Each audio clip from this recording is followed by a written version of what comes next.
Highlight ఏంటంటే దీంట్లో blood shed లేదు, మా ఇద్దరికి ఫైట్, ఒక డ్రాప్ బ్లడ్.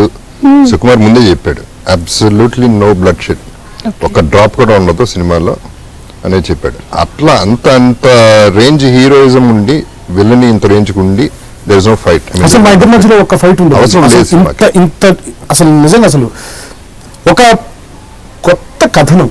టైటిల్ ఎప్పుడైతే పెట్టారో, మీరు ఎప్పుడైతే ఓకే చేశారో, మీకు ఎప్పుడైతే నచ్చిందో, మీ నాన్నగారు అందరూ కనెక్ట్ అయ్యారో, ఆడియన్స్ అందరూ కనెక్ట్ అయిపోయారు ఆల్రెడీ. ఇక సినిమా చూడడం కోసం వేచి ఉన్నారు. అండ్ డెఫినెట్లీ ఇది one of the biggest hits in Telugu film industry అవుతుంది, అవ్వాలి అని మనస్ఫూర్తిగా కోరుకుంటూ ఉన్నాము. సో నేను అడిగాను తారక్ని, తారక్ ఏంటి బాలేది మీది ఏంటి అసలు ఇష్యూ, అది కరెక్ట్ కాదు కదా, బాగుంటే బాగుంటుంది కదా అనే ఫీల్తోనే, జెన్యున్ ఫీల్తోనే అడిగా.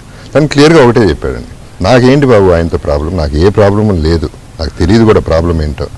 ఆయన ఫాదర్, నా ఫాదర్ బ్రదర్, ఆయన నా ఫాదర్